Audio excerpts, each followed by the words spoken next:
Assalamualaikum warahmatullahi wabarakatuh. Alhamdulillahirrahmanirrahim. Apa kabar Anda pemirsa? Saya harap Anda semua dalam keadaan sehat walafiat ya. Senang sekali hari ini kita kembali silaturahim dalam program Khazanah Islam bersama dengan Imam Besar Masjid Istiqlal Profesor Dr. Nazaruddin Umar. Pertama-tama mari kita panjatkan puji syukur atas kehadirat Allah Subhanahu wa taala Sang Rabbul Alamin. Tidak lupa kita berikan salawat dan salam kita kepada junjungan kita Nabi besar Muhammad sallallahu alaihi wasallam serta keluarga, sahabat dan umat yang setia hingga akhir zaman. Sebagai manusia, kita pasti menghadapi tantangan. Saya senang menggunakan istilah tantangan karena seringkali sebagian besar orang menganggap itu bukan tantangan tapi kesulitan. Misalnya, sudah enak bekerja, ternyata harus diputus kontrak, akhirnya jadi pengangguran. Atau kita memiliki orang yang kita cintai, tapi terlebih dahulu meninggalkan kita, meninggal dunia. Baik itu orang tua, anak, istri, ataupun suami. Kadang nggak bisa menerima keadaan ini. Sehingga akhirnya kita selalu berpendapat bahwa kenapa ya hidup saya selalu diuji? Kenapa saya harus dapat kesulitan dalam hidup ini? Apakah ini karena ulah saya? Padahal saya sudah rajin beribadah kepada Allah. Akhirnya banyak pikiran-pikiran yang masuk dalam benak kita. Sehingga akhirnya ada orang yang akhirnya nggak mau ibadah. Kenapa? Karena ngerasa, aduh saya jadi malas karena saya rajin ibadah malah dapat kesulitan. Nah, bagaimana kita menyikapi kesulitan? Karena tidak jarang juga orang-orang soleh yang menganggap sebenarnya kesulitan ini salah satu tanda kecintaan Allah kepada kita. Nah, saya nggak akan bicara banyak karena hadir guru kita di sini akan membahas bagaimana menyikapi kesulitan. Bahkan judulnya di sini menarik sekali, yaitu berterima kasih kepada kesulitan. Bagaimana bisa? Hadir bersama kita guru kita Imam Besar Masjid Istiqlal Profesor Dr. Nazaruddin Umar. Assalamualaikum warahmatullahi wabarakatuh. Waalaikumsalam warahmatullahi wabarakatuh. Prof, apa kabar Prof? Sehat ya Prof? Alhamdulillah. Ini bicara kesulitan hidup, saya jadi ingat dengan 2 tahun terakhir Prof, gara-gara COVID-19, akhirnya banyak orang yang harus merubah gaya hidupnya bahkan sampai jadi pengangguran. Seperti kita nih contohnya, harus melakukan protokol kesehatan, harus vaksin 3 kali, bahkan sebelum syuting tadi kita juga harus benar-benar menjaga diri kita tetap berjarak gini Prof. Kembali ke tema Prof, bagaimana caranya kita bisa bersyukur dengan kesulitan? Apakah kesulitan ini sebagai ujian? Atau bagian dari azab Allah, atau justru sebagai tanda cinta Allah kepada kita? Silakan Prof. Ya, baik.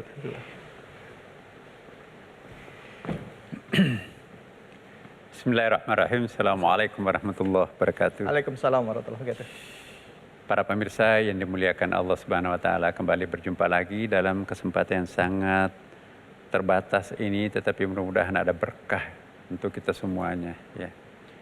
Tema kita bersyukur, mensyukuri ya, tantangan ya. Sebetulnya syukur yang paling tinggi itu bukan hanya mensyukuri nikmat ya, tapi mensyukuri apapun yang datang dari Allah. Itulah lebih tinggi daripada syukur.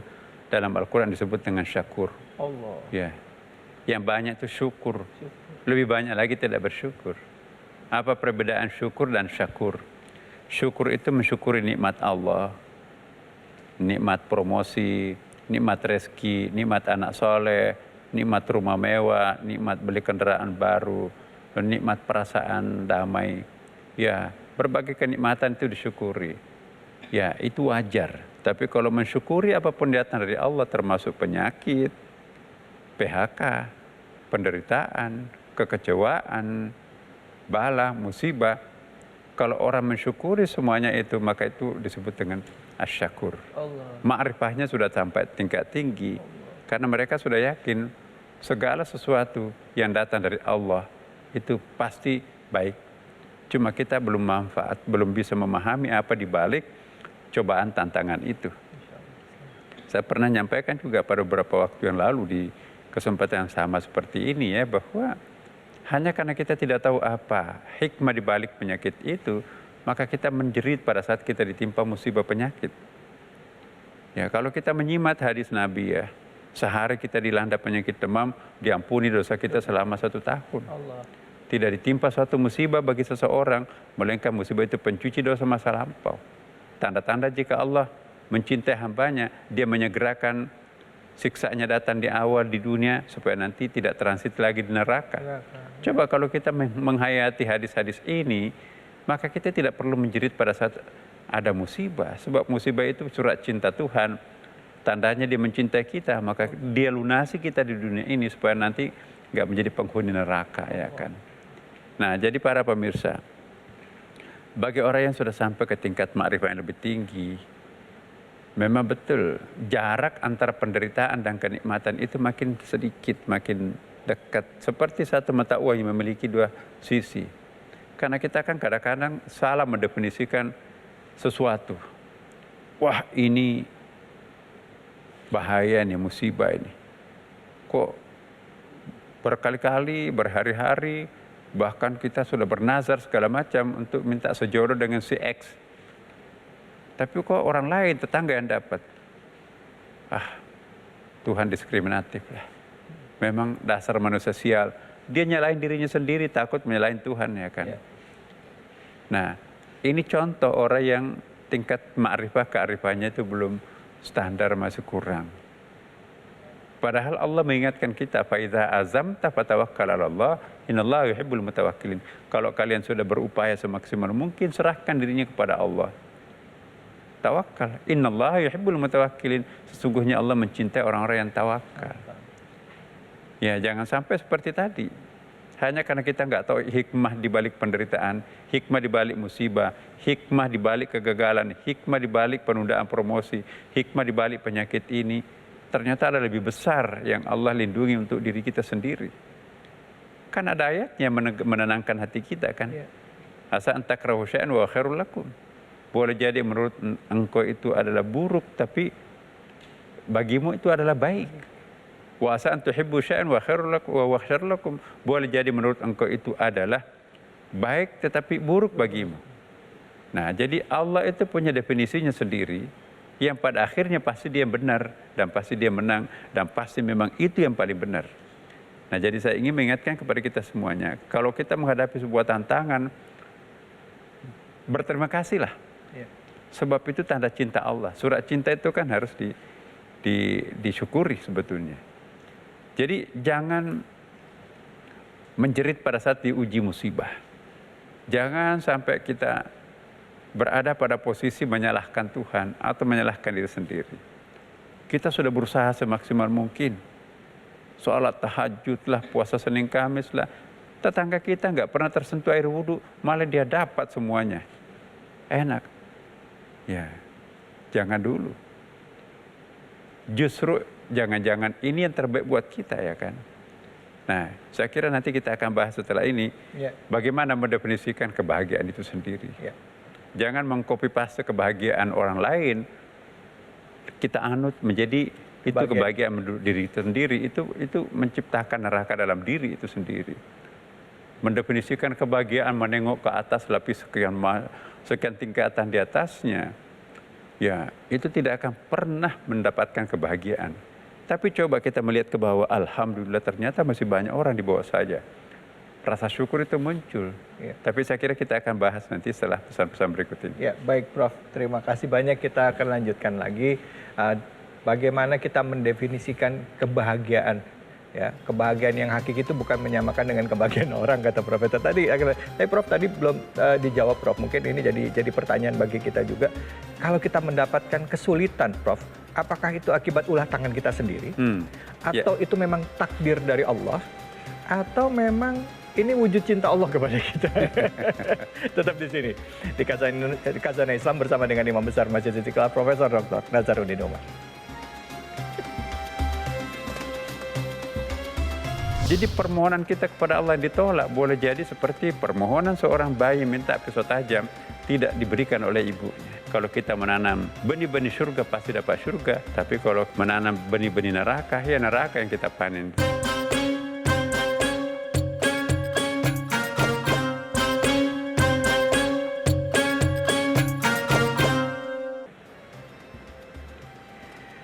Ya pasti sudah tidak sabar ini untuk menantikan jawaban dari Profesor. Kalau dapat kesulitan ini karena ulah tangan kita atau karena memang takdir yang sudah Allah berikan kepada kita, atau memang sebenarnya salah satu wujud cinta Allah kepada kita untuk lebih dekat kepada Allah. Silakan Prof. Jadi saya senang sekali pertanyaannya Mas David ini. Itu PTQ banget. Iya.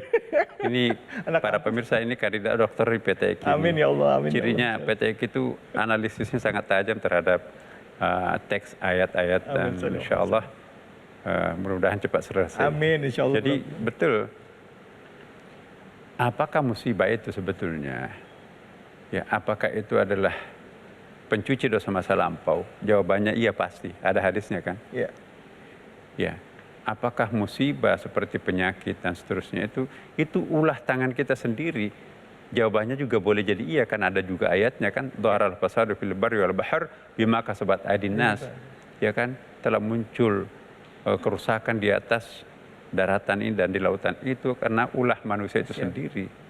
Jadi ulah manusia sendiri juga kan. Wa ma dzalamuhumullahu walakin anfusahum yadzlimun. Jadi Allah tidak pernah mendalimi hambanya, kita yang mendalimi diri sendiri dengan melakukan dosa, ya kan? Nah, pertanyaan yang ketiganya juga ya, solusinya seperti apa itu saya kira juga penting untuk kita sampaikan. Solusinya adalah beriman. Kalau orang itu beriman, rasa penderitaan itu tidak akan muncul. Kalau orang itu menjalani hidupnya dengan ikhlas, bisa terbalik. Ya Allah, aku mensyukuri penderitaan ini. Ya, contoh yang paling ekstrim nih. Kan contoh yang paling bagus adalah contoh ekstrim kan. Anak sematawayang saya yang kuberikan kepada aku meninggal saat-saat lucu-lucunya, ya Allah. Ini pasti musibah buat saya. Tapi saya mengambil hikmahnya. Dulu saya nggak pernah sholat. Dulu aku berjarak dengan engkau. Bahkan dulu ya semua dosa-dosa, semua durhaka yang saya lakukan itu tidak ada yang ngerem. Tapi semenjak engkau menjemput anakku, maka sekarang aku berubah. Memang aku kehilangan seorang anak satu-satunya, tapi aku menemukan engkau. Maka kepergian anakku sepertinya memberikan suatu kesempatan yang sangat baik buat saya untuk memperbaiki diri saya, memperbaiki masa lampau saya. Itu kan sengsara membawa nikmat sebetulnya, ya kan. Jadi kita jangan salah paham terhadap musibah, ya, penderitaan, kekecewaan yang kita alami. Sebab mungkin hari ini musibah, tetapi keesokan harinya muncul hikmahnya. Untung aku nggak sejoro dengan itu. Ya, Allah melindungi aku. Ya, ternyata istrinya sekarang ini pulang ke rumah orang tuanya babak belur KDRT. Mersinya itu mersi pinjaman. Utangnya ada di mana-mana ternyata, ya kan. Jadi hati-hati, jangan terkecoh penampilan fisik, penampilan sementara. Boleh jadi itu rekayasa. Nah, kalau kita sudah berdoa kepada Allah tidak dikabulkan oleh Allah, boleh jadi Allah itu mengartikan begini. Penolakan doa kita itu berarti penerimaan. Hai, aku enggak kabulkan doamu. Engkau yang aku minta naik ke atas, lihat etalase langit. Begitu naik ke langit, etalase yang dipamerkan Tuhan di langit itu. Enggak ada apa-apanya yang ada di dunia ini. Ya Allah, jangan kabulkan permohonanku kemarin. Aku mau yang ini, aku mau yang itu. Jadi pemandangan langit itu jauh lebih indah daripada apa yang mengecoh pandangan kita di bumi ini. Jadi hati-hati Bapak Ibu. Jangan salah paham kalau Tuhan menolak doa kita. Boleh jadi Tuhan itu mencintai kita sehingga tidak terpenuhi. Apalagi doa kita kan selama ini para pemirsa lebih banyak didikte oleh hawa nafsu kan. Iya, betul. Berjangka pendek semua doa kita kan. Iya. Minta rumah, minta jabatan, minta sehat, minta jodoh, minta ya hanya dinikmati pada masa sehat, ya kan. Pernah nggak kita berdoa, ya Allah tambahkanlah rasa cintaku terhadapmu. Ya Allah permanenkanlah kecintaanku terhadap Rasulullah. Ya, jarang tuh kita berdoa seperti ini. Semuanya doa kita itu materialistik karena di kepala kita ini ya materi, uang, rezeki yaitu. Nah, saya ingin kembali lagi topik kita ya, bahwa musibah, penderitaan, kekecewaan itu jangan dianggap itu sebagai suatu kutukan ya, atau suatu penghukuman terhadap Allah. Allah Subhanahu wa taala tahu siapa hambanya. Allah tahu apakah orang ini bermanfaat kalau dikabulkan doanya. Ya, seorang ibu cuci piring, anaknya merangkak-rangkak di situ minta pisau tajam, pisau mengkilap itu kan. Nangis sejadi-jadinya anak itu minta pisau itu. Ibu itu tetap nyanyi sambil cuci piring. Apakah ibunya nggak sayang sama anaknya? Sayang. Sangat sayang. Coba kalau pisau tajam itu dikasih anaknya, ambil nak. Udah, robek perutnya, robek mulutnya. Ya, anaknya bisa habis. Jadi permohonan kita kepada Allah yang ditolak boleh jadi seperti permohonan seorang bayi minta pisau tajam tidak diberikan oleh ibunya. Ya, apa sih yang kita minta? Benar nggak itu kita butuhkan apa permohonan kita itu? Ya, minta jabatan. Kok ditolak? Orang lain malah naik. Ya. Gak lama, Masya Allah, ditangkap. Masya Allah, ya Allah, kalau saya jadi di situ, berarti saya akan masuk di penjara. Ini caranya Tuhan melindungi aku. Alhamdulillah. Jadi Bapak Ibu para pemirsa, kalau kita sudah berusaha sedemikian rupa, lalu kita bertawakal kepada Allah, lalu ditutup, ya Allah berikan yang terbaik bagiku dan bagimu, maka Allah akan mencintai hamba yang bersangkutan. Jangan lagi cemberut, jangan lagi menyesali nasibnya, jangan lagi menyalahkan Tuhan. Insya Allah tinggal menunggu waktu. Oh, ini ada hikmahnya. Kalau nggak dapat hikmahnya di dunia, di akhirat nanti, Alhamdulillah ya Allah, untung Engkau tidak memenuhi permintaanku yang materialistik itu. Aku rasakan manfaatnya sekarang ini. Di kuburan dia mendapatkan kenikmatan, di akhirat nanti juga dia mendapatkan surga. Jadi para pemirsa, sekali lagi, jangan kita berpikiran jangka pendek dan jangan berpikiran picik mendefinisikan arti kehidupan. Kehidupan ini bukan hanya sampai kematian kita. Kehidupan sesudah mati itu kan ada, eskatologisnya kan seperti itu. Kehidupan abadi kita itu bukan di sini, di akhirat. Nah, dunia ini tempat kita menanam. Siapa yang menanam benih surga dapat panen surga. Siapa yang menanam benih neraka pasti juga akan panen neraka. Enggak mungkin panen surga, panen neraka di sana. Bibit surga di sini, panen neraka di sana, enggak mungkin. Allah Maha Adil. Kalau kita menanam benih-benih surga pasti dapat surga. Amin. Tapi kalau kita menanam benih-benih neraka, ya neraka yang kita panen di situ. Nah, sisa umur yang Allah pinjamkan kepada kita ini, mari kita berbanyak menanam bibit-bibit surga, supaya keabadian surga, kenikmatan itu nanti bersama kita. Saya kira cukup ya. Semoga ada manfaatnya untuk kita semuanya. Wassalamualaikum warahmatullahi wabarakatuh. Waalaikumsalam warahmatullahi wabarakatuh. Alhamdulillah, terima kasih banyak Prof. Syukron atas ilmunya Prof. Prof, ini ada, setelah tadi Prof menjelaskan, jadi ada pertanyaannya Prof. Kira-kira kalau ada cara misalnya, caranya itu seperti apa Prof? Pada saat ada kesulitan kita bersyukur gitu ya. Kalau tadi kan secara alam pikiran, alam pikiran kita adalah kita berhusnuzon pada Allah. Tapi kalau ada cara nggak, ada ritual? Resep praktisnya kalau saya sering sampaikan kepada teman-teman ya kan, itu kan masalah ya. Selesaikanlah persoalannya di atas sajadah. Di atas sajadah. Sajadah itu kapling kecil surga datang lebih awal menjemput kekasihnya. Barang siapa menyelesaikan persoalannya di atas sajadah, ada ayatnya kan, wa takunul jibalu kal'ihnil manfus, maka jadilah beban yang menggunung di pundak itu berterbangan bagaikan kapas. Jadi kita jangan menyelesaikan sendiri persoalan, serahkan yang Maha Kuasa. Bismillahirrahmanirrahim. Wala haula wala quwwata illa billah. Masya Allah. Cobalah. Ya Allah, kembali lagi kepada Allah, di atas sajadah kita memasrahkan. Ada satu ayat Prof yang mengatakan jika ridho Allah itu, jika kita ridho dengan ketentuan Allah, maka Allah akan ridho kepada kita dan kita siapkan dengan surga yang begitu luas. Itu di surah Al-Bayyinah kalau nggak salah. Surga di sini kan. Jadi mari kita menciptakan surga dalam hati, maka neraka kita itu akan pergi. Jangan kita mengundang neraka dalam batin kita. Neraka itu datang tuh.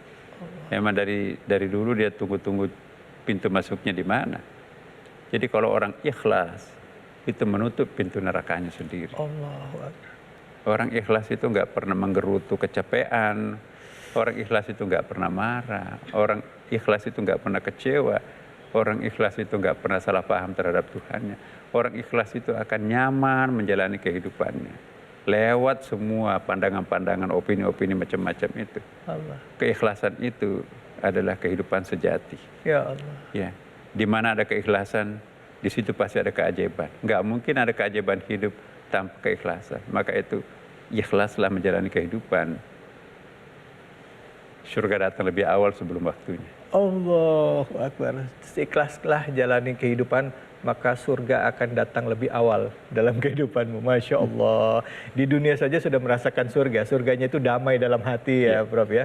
Dengan menjalani ketentuan Allah. Prof, terima kasih banyak atas ilmunya hari ini. Banyak hal-hal yang kita alami dalam kehidupan sehari-hari. Sebagai manusia tentu kita berharap mendapatkan kebahagiaan di dunia dan di akhirat. Tapi ternyata kebahagiaan itu tidak melulu mengikuti apa yang kita mau. Ternyata mengikuti kehendak Allah pun dengan perasaan ikhlas dan ridho terhadap ketentuannya pun bisa menjadi bahagia. Nanti kita akan lanjut lagi bahasan kita bersama dengan guru kita, Dr. Ali Nurdin, tentunya hanya di sini di Kasana Islam bersama dengan Imam Besar Masjid Istiqlal, Profesor Dr. Nasaruddin Umar. Terima kasih banyak, Prof. Terima kasih.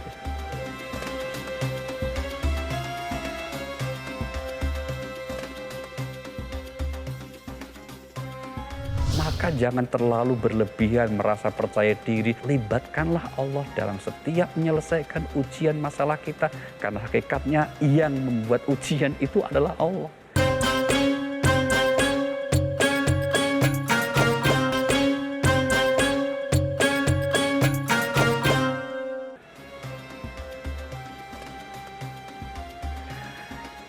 Alhamdulillah, Khazanah Islam kembali lagi dan kita akan melanjutkan bahasan kita tentang berterima kasih terhadap kesulitan. Jika kita menganggap kesulitan yang dialami atau tantangan yang kita alami ini sebagai sebuah azab, bisa jadi. Tapi ada juga yang menganggap kesulitan ini justru sebagai ujian yang diberikan oleh Allah kepada kita.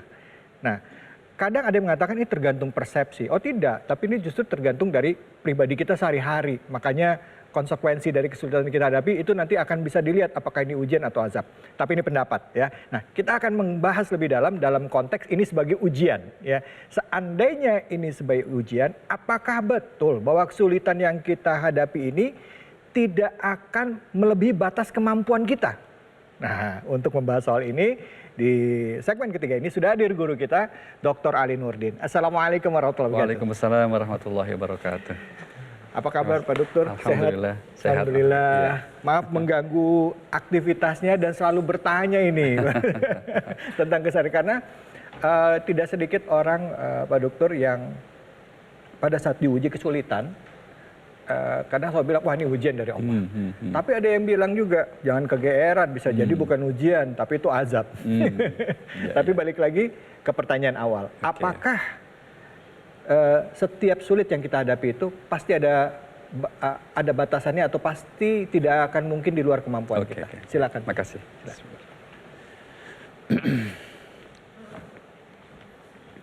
Bismillah, alhamdulillah, salatu wassalamu ala rasulillah wa ala alihi wa sahbihi mawalah amma ba'd. Ada 4 kali kita temukan di dalam Al-Quran ungkapan yang menyatakan la yukallifullahu nafsan illa wus'aha. Allah tidak akan membebani kepada manusia di luar kesanggupannya. Ada 4 kali dalam konteks yang berbeda-beda.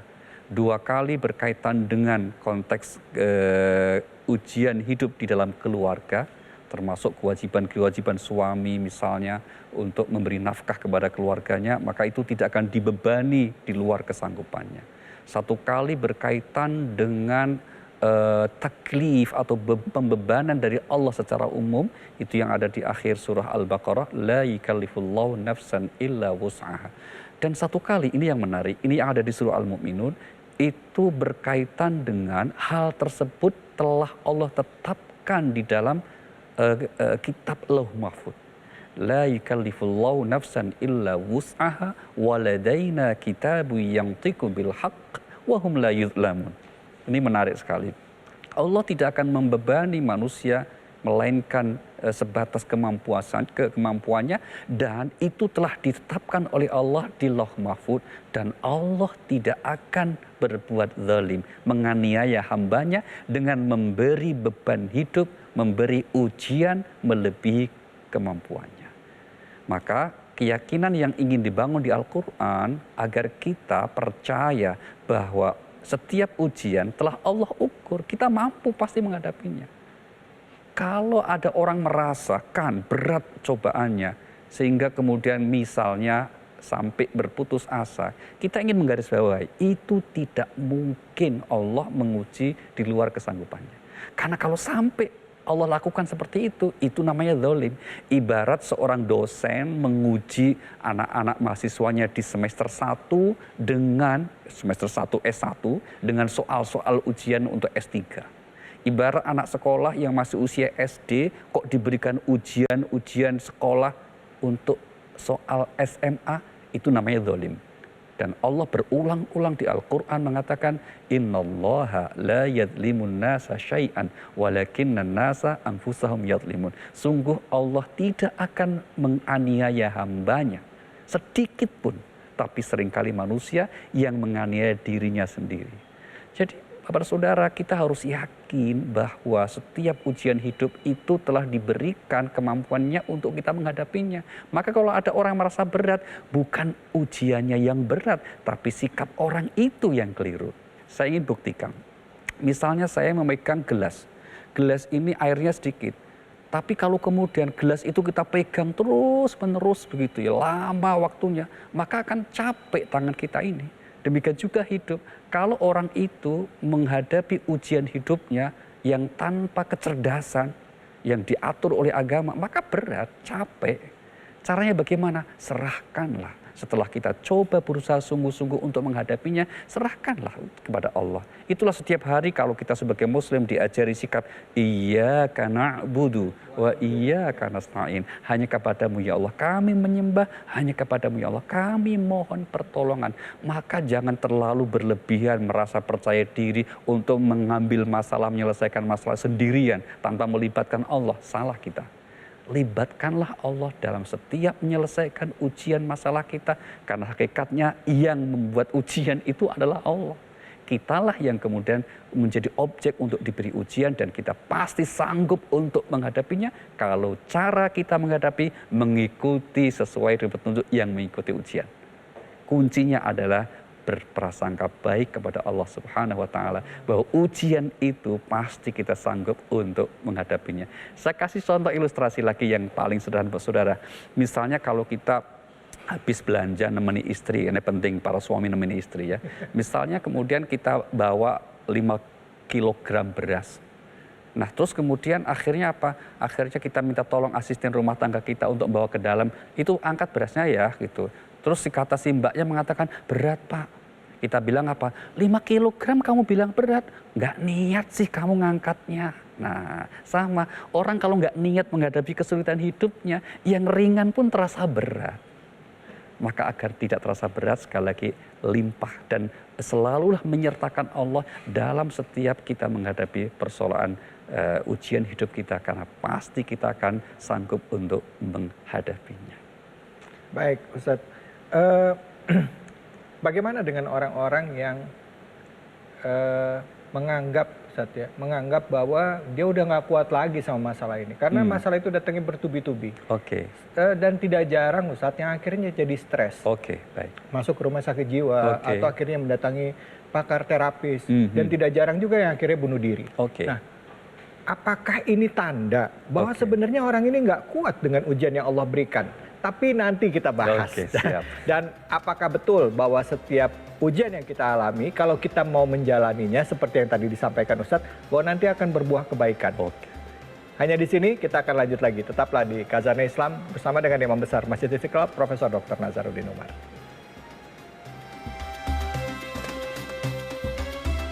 Jangan pernah takut menghadapi masalah. Maka untuk meyakini bahwa dalam setiap masalah, kesulitan hidup pasti ada hikmahnya, itu kuncinya adalah husnuzan.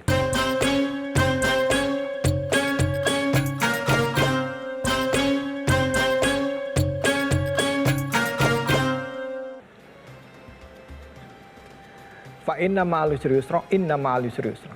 Ini yang selalu kita yakini bahwa setiap ada kesulitan, pasti ada kemudahan. Setiap ada kesulitan pasti ada kemudahan. Ada 2 kesulitan pasti ada mudahnya gitu. Nah, bener nggak sih Ustaz? Soalnya nggak sedikit loh yang merasa nggak ngejalanin sih, nggak ngalamin sih gitu.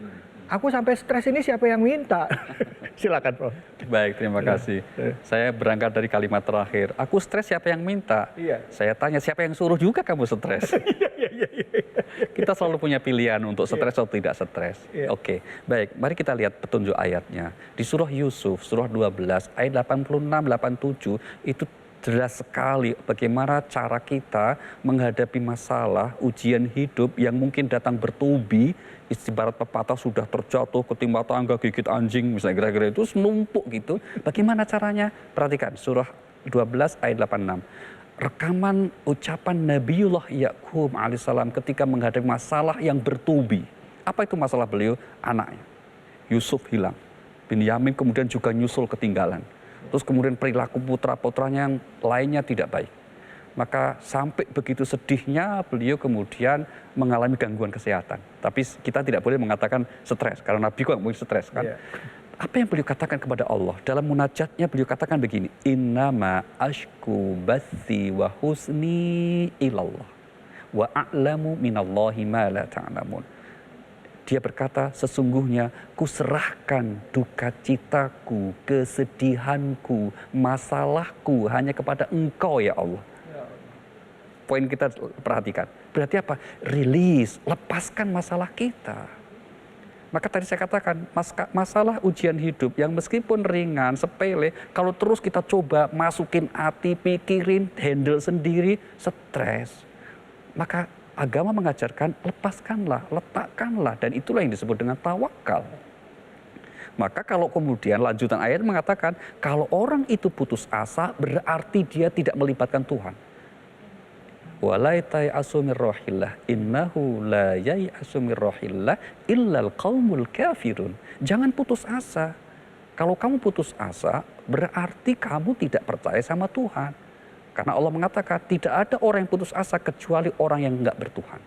Maka selama dia mengaku sebagai orang beriman, mengaku memiliki Tuhan, tempat kita bersandar Allahus Samad, tempat kita berserah diri, tidak ada yang namanya kamu stres, apalagi putus asa. Karena apa? Pada hakikatnya setiap ujian hidup, kembali ke poin pertama, selalu Allah ukur manusia itu mampu menghadapinya. Ada dua ayat tadi yang dikutip oleh Mas David ya, di surah Asy-Syarh, surah 94, ayat 5 dan 6. Ini menarik sekali firman Allah di sini.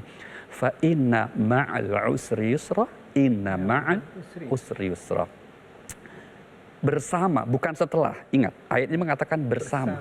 Bersama kesulitan ada kemudahan. Dan bersama kesulitan ada kemudahan. Diulang dua kali, namun dengan kondisi ataupun keadaan yang berbeda. Ketika Allah menyebut kata kesulitan, itu bentuk ma'rifat. Tapi ketika Allah mengulang kata kemudahan, Allah bentuk nakirah. Maka kesimpulan dalam kaidah tafsir dikatakan bahwa dalam setiap kesulitan satu saja itu ada dua solusi yang Allah sertakan. Ada dua kemudahan yang Allah sertakan. Jadi satu paket antara satu kesulitan, dua jalan keluar kemudahannya. Tapi karena seringkali manusia itu tertutup perhatiannya, karena tertutup mata batinnya, pikirannya, yang terjadi apa? Begitu disiapkan kemudahan seakan tidak ada. Dia bilang buntu. Saya ingin mengatakan itu bukan jalan buntu, tapi tikungan. Kalau kita terus berjalan, Allah siapkan kemudahannya. Tapi orang baru melihat kejauhan, itu buntu jalannya, ya buntu beneran. Karena Allah bilang, ana inda dzanni abdi bi, aku tergantung prasangka hambaku terhadap aku.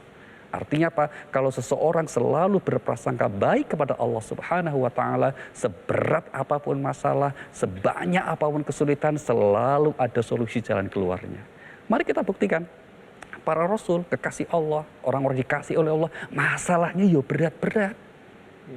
Maka kalau Allah mencintai seorang hamba, itu ya dikirimi masalah, dikirimi kesulitan. Maka sampai-sampai perintah bersabar di Al-Quran itu ditujukan kepada apa? Agar kita meneladani kesabaran ulul azmi. Fasbir kama sabara ulul azmi minar rusul. Itu ada di surah 46 ayat yang ke-35 Al-Ahqaf. Bersabarlah kalian seperti kesabaran ulul azmi yang mereka diberikan keteguhan, ketangguhan hati untuk menghadapi setiap masalah. Artinya apa? Jangan pernah takut menghadapi masalah. Tapi takutlah kalau diri kita tidak bisa menyikapi masalah dengan baik. Caranya bagaimana? Ikutilah petunjuk Tuhan bagaimana solusi untuk menghadapi masalah. Dan sikap yang pertama yang harus kita miliki adalah meyakini bahwa dalam setiap ujian kesulitan itu ada kebaikan yang ingin Allah sertakan. Saya ulangi, dalam setiap ujian hidup itu ada hikmah kebaikan yang ingin Allah berikan. Kita rujuk salah satu ayatnya, bisa ada dua, ada berulang-ulang ya. Kita ambil contoh misalnya di surah nomor 4 ayat 79. Allah berfirman begini, ma asabaka min hasanatin faminallah. Segala kebaikan itu berasal dari Allah. Apapun yang dari Allah itu baik. Termasuk ujian hidup itu baik. Wa ma asabaka min sayyi'atin famin nafsik. Yang buruk itu dari diri manusia. Yaitu apa? Sikapnya dalam menghadapi kesulitan, itu yang buruk. Ketika seseorang diuji dengan kesulitan, cobaan, masalah, dia menguatkan kesabarannya, maka kesulitan itu menjadi hadiah untuk hidupnya, mengangkat derajatnya di dunia dan di akhirat kelak di sisi Allah Subhanahu wa taala. Sebaliknya kalau diberi anugerah kesenangan, kesuksesan, tapi dia salah menyikapinya, menjadi sombong, takabur, maka kesenangan pun justru menghinakannya. Maka untuk meyakini bahwa dalam setiap masalah, kesulitan hidup pasti ada hikmahnya, itu kuncinya adalah husnudzan. Selalu berprasangka baik kepada Allah Subhanahu wa taala. Meskipun naluri manusia, keinginan manusia, nafsunya manusia, pengennya kalau bisa hidup itu diuji yang senang-senang terus. Muda foya-foya, tua kaya raya, mati masuk surga. Surga nenekmu, bukan surga milik Allah. Kadang ongkosnya kesulitan, ujian, cobaan. Maka jangan pernah berputus asa ketika kita sedang mendapat ujian. Karena ujian hidup adalah hadiah terindah dari Allah Subhanahu wa taala untuk hambanya yang menguatkan prasangka baiknya kepada Allah Subhanahu wa taala. Masya Allah. Baik, alhamdulillah, terima kasih banyak Pak Dokter. Silakan. Terima kasih. Pak Dokter Nurdin. Jadi kalau kita dapat kesulitan tuh kita harus pandai bersyukur juga ya. Betul sekali, betul sekali. Nah, cuman begini Pak, pada saat dikatakan bahwa ada hikmah di balik kesulitan yang kita lewati. Setelah kita melewati kesulitan, bagaimana kita tahu bahwa sebenarnya ada hikmahnya gitu. Kadang-kadang orang nggak sadar setelah lewat, hikmahnya yang mana ini gitu. Dia nggak sadar bahwa cuman merasa ditolong aja. Tapi hikmahnya Ya, bagus. Ini pertanyaan bagus. Hikmahnya tentu saja tidak seperti kalau kita pakai medsos, nanti ada notifikasi. Iya. Bukan seperti itu. Tapi itu pada basirah, mata batin kita. Yang itu kemudian akan ada jawaban-jawaban. Oh, ini rahasianya kenapa kemarin saya mendapat musibah seperti ini. Oh, ini rahasianya kenapa saya kemarin mendapat ujian seperti ini. Oh, ini kira-kira maksud Allah kenapa kok saya gagal masuk di sini. Seperti itu pada akhirnya. Itu hanya akan dimiliki oleh orang-orang yang hatinya bersih dan berprasangka baik kepada Allah Subhanahu wa taala. Begitu caranya. Ya, salam. Berarti dengan hatinya bersih, berprasangka baik kepada Allah, dan tadi pada saat meyakini bahwa bersama dengan kesulitan akan ada kemudahan. Betul sekali. Itu kuncinya dalam Kuncinya menghadapi di situ. kesulitan. Kuncinya Dan di situ. kalau kita bisa menjalani itu, insya Allah kita bisa mendapatkan hikmah dari setiap kesulitan dan kebaikan setelah itu, kemudahan. Jadi kira-kira begini, apapun yang terjadi itu akan dilukiskan seperti di surah Al-Hadid ayat 23 ya. Bunyinya begini, likaila ta'sau 'ala ma fatakum wa la tafrahu bima atakum. Tidak putus asa kalau gagal, kalau dapat ujian, dapat musibah. Tidak putus asa kalau dicaci maki, tidak putus asa kalau orang malah dislike. Misalnya gitu ya, unfollow kira-kira gitu ya. Atau ada haters. Ada haters, tapi juga tidak berbangga diri kalau kemudian banyak yang memuji, dapat kesuksesan. Enggak, semuanya tenang, dia cipak. Nah, itulah orang yang sudah perjalanan hidup spiritualnya sudah sampai, Mas. Yang dilihat cuma Allah. Kalau toh dicaci maki orang, yang caci maki siapa sih? Orang, ya orang sama, bukan Allah. Ya Allah. Nah, sebaliknya kalau yang memberi anugerah siapa sih yang kita bandingin, oh itu suksesnya begitu, juga orang. Tapi anugerah terindah adalah ridha Allah Subhanahu wa taala. Maka apapun yang terjadi menimpa kita hanya bisa terjadi karena izin Allah, dan kalau Allah izinkan pasti ada kebaikan-kebaikannya. Ada kepasrahan nggak sih di situ, Pak Dokter? Artinya pada saat kita udah berdoa, ya Allah, aku mohon, misalnya mohon ampun atas segala khilafku, Aku menyerahkan semua urusanku kepada Engkau seperti yang Betul. dicontohkan Nabi Yakub tadi. Terus ada kepasrahan nggak? Ya udah. Artinya kan kadang-kala tetap ada ego kita suka ada. Oke, Saya maunya begini ya Allah, tapi kok nggak begitu sih gitu. Kemauan itu letakkan di pikiran dan lahiriah kita. Oke, Kalau rasionalitas kita masih memungkinkan untuk capai, kejar. siap. Tapi hati harus pasrah. Oh, Itu ayatnya di surah 3 ayat 159. Fa idza azamta fatawakkal 'ala Allah. Jika kamu tekadmu sudah kuat bulat untuk meraih satu kebaikan yang ingin kamu capai, lanjutkan, perjuangkan semampu kamu. Tapi ingat, hatimu harus berserah diri kepada Allah karena yang memastikan hasil akhir hanyalah Allah Subhanahu wa taala. Kalau pada akhirnya hasil akhir tidak sesuai dengan keinginan, berprasangka baiklah. Itu pasti yang terbaik untuk kita. Yes. Karena yang tahu hidup kita adalah Allah Subhanahu wa taala, bukan diri kita sendiri. Itu yang terjadi, Mas David. Berprasangka baik terhadap Itu. Allah dan berusaha ridho dengan ketentuan Allah. Penting. Setelah kita berazam, setelah kita itu Apalagi bertawakal. seperti Mas David ini, wah banyak follower, masyhur. Waduh, Wah, Masya Allah. itu harus punya sikap seperti itu Amin, ya supaya Allah. nggak Siap. mudah tergoyah-goyah. kayak Amin insya Allah Pak gitu. Dokter. Mohon bimbingannya Pak Amin, Dokter. amin. Masih banyak hilaf Pak Dokter. Biasa. Nggak berani. Dan banyak temennya kok. Mas. Amin, Tenang amin aja. ya Allah, amin ya Allah. Baik Pak Dokter, terima kasih banyak. Kira-kira disimpulkan apa dari yang sudah dibahas oleh Pak Dokter hari ini? Baik, terima kasih bahwa sekali lagi Allah Subhanahu wa taala tidak akan pernah menguji hambanya di luar kesanggupannya. Satu. Yang kedua, Allah tidak akan pernah berbuat aniaya kecil apapun terhadap hambanya. Maka berdasarkan dua hal ini, tidak pada tempatnya seseorang kemudian menjadi stres, putus asa. Karena apa? Hakikatnya apapun yang berasal dari Allah itu baik. Termasuk ujian-ujian hidup adalah juga kebaikan untuk kita semuanya.